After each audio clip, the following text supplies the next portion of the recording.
नमस्कार साथियों, मैं जीवन कुमार वर्मा आपका इस यूट्यूब चैनल पर बहुत बहुत स्वागत और अभिनंदन करता हूं। जैसा कि यहां पर अर्धवार्षिक परीक्षा प्रारंभ हो चुकी है, तो उसके लिए कक्षा 11th का यहां पर अर्धवार्षिक परीक्षा का मॉडल पेपर दिया हुआ है।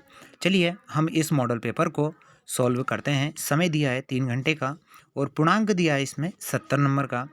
इसमें दिया है सभी प्रश्न करना अनिवार्य है और प्रश्न क्रमांक 1 से 4 तक ऑब्जेक्टिव प्रश्न दिए हुए हैं और इनकी जो कुल संख्या अंक हैं वो 20 दिए हैं।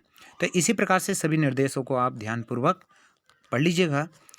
चलिए हम यहाँ पर इन प्रश्नों को हल करेंगे।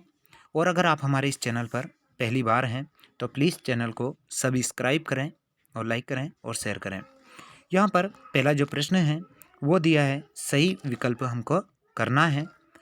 पहला है परम ताप यानी परम शून्य जो ताप होता है वो कौन सा होता है, तो -273 केल्विन। यहाँ पर सेकंड वाला है 24-12 मैग्नीशियम में न्यूट्रॉनों की जो संख्या होती है तो वो होती है 12। एक पदार्थ में 80% कार्बन तथा 20% हाइड्रोजन है, वहाँ पदार्थ होगा तो C6H6 यानी बेंजीन होगा। तो यहाँ पर ये मॉडल पेपर दिया हुआ है अर्धवार्षिक परीक्षा को ध्यान में रखते हुए। अगला दिया है फोर्थ वाला, एक आदर्श गैस के समतापी प्रसार में Q बराबर क्या होता है, 0। प्रयोगशाला में सबसे पहले किस यौगिक का निर्माण हुआ था, तो वो हुआ था यूरिया का। सबसे पहले प्रयोगशाला में यूरिया को बनाया गया था। अब चलिए हम प्रश्न क्रमांक 2 की तरफ बढ़ते हैं। यहाँ पर दिया है रिक्त स्थानों की पूर्ति कीजिए। हमें यहाँ पर पहला दिया है इलेक्ट्रोमेरिक प्रभाव एक खालिस्तान प्रभाव है, तो ये प्रभाव कैसा होता है, अस्थायी प्रभाव होता है। न्यूट्रॉन पर खालिस्तान आवेश होता है तो न्यूट्रॉन पर शून्य आवेश होता है, यानी कोई भी चार्ज नहीं होता है, नाभिक में उपस्थित होता है। इलेक्ट्रॉन पर नेगेटिव होता है, प्रोटॉन पर पॉजिटिव होता है और न्यूट्रॉन पर कोई आवेश नहीं होता है। तीसरा है ताप बढ़ाने पर वाष्प दाब बढ़ता है, तो यहाँ पर बढ़ता है।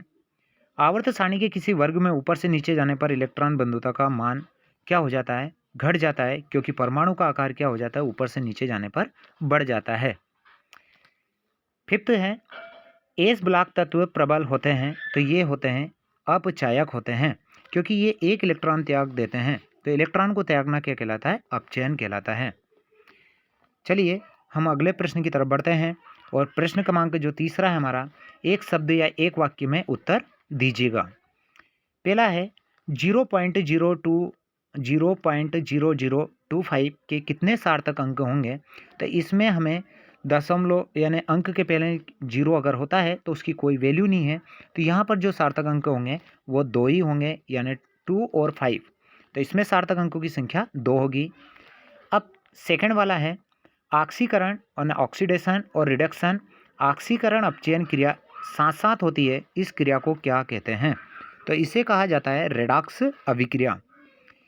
यहाँ पर तीसरा है एल्केन का सामान्य सूत्र क्या है, तो एल्केन का जो सामान्य सूत्र होता है CnH2n+2 होता है।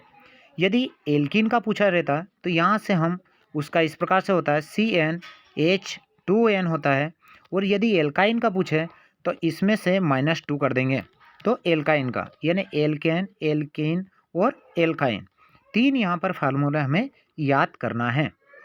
इसी के बाद हमारा तीसरा दिया है, फोर्थ दिया है सोरेरेल सीमेंट क्या है, इसका उपयोग लिखिए।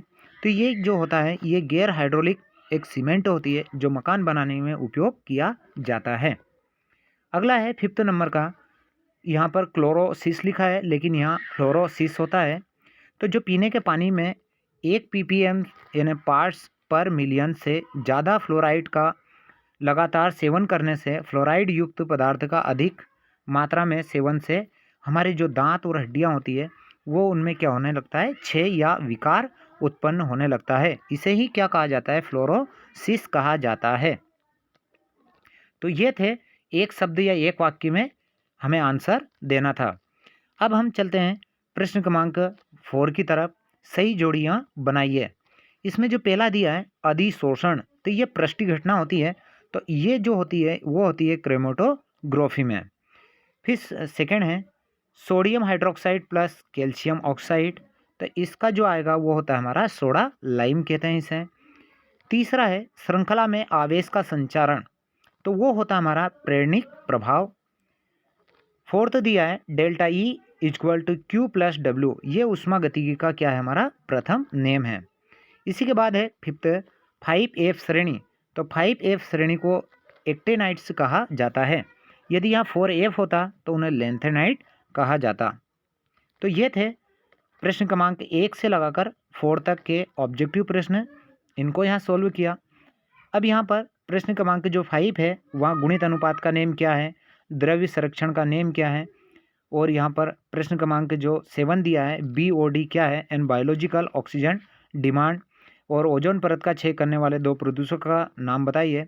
तो इसका कार्बन मोनोऑक्साइड और CFC क्लोरोफ्लोरोकार्बन। इसी के बाद प्रश्न क्रमांक जो 8 दिया है लुईस बिंदु के प्रतीकों को समझाइए। तो इन सभी को जो हमारे अगले प्रश्न हैं, इन सभी प्रश्नों को अगले वीडियो में इनका हल आपको प्रोवाइड कराएंगे। यहाँ पर और भी दिए हैं प्रश्न, यानी K2Cr2O7 में क्रोमियम की K4FeCN6 में Fe की ऑक्सीकरण संख्या क्या होगी। तो इसमें तो क्रोमियम की जो ऑक्सीडेशन जो ऑक्सीकरण संख्या होगी वो होगी 7 दूनी 14 और 2 चले जाएंगे तो 12 और 2 जाएंगे तो यानी +6 होगी। तो इसमें क्रोमियम की +6 होगी और इसमें जो Fe की होगी वो +2 होगी। इसी के बाद में जो बेंजीन से निम्न को कैसे प्राप्त करेंगे, तो यहाँ पर जो दिया है BHC यानी बेंजीन हेक्सा क्लोराइड। तो बेंजीन पर क्लोरीन की अगर क्रिया करेंगे तो बेंजीन हेक्सा क्लोराइड प्राप्त हो जाएगा। और 1,3,5 ट्राई नाइट्रो बेंजीन से कैसे प्राप्त करेंगे, तो बेंजीन पर नाइट्रिक अम्ल की क्रिया कराएंगे तो 1,3,5 ट्राई नाइट्रो बेंजीन प्राप्त होगा और जल यहाँ से मुक्त हो जाएगा। इसी के बाद यहाँ पर जो अगली ग्रीक नाड़ अभिक्रिया क्या है, तो RMgX को ग्रीक नाड़ अभिकर्मक कहा जाता है और उसी से एल्केन भी बनाया जाता है। इसी के बाद प्रश्न क्रमांक जो 18 दिया है एल्केन के प्रमुख 5 रासायनिक गुणों को लिखिए।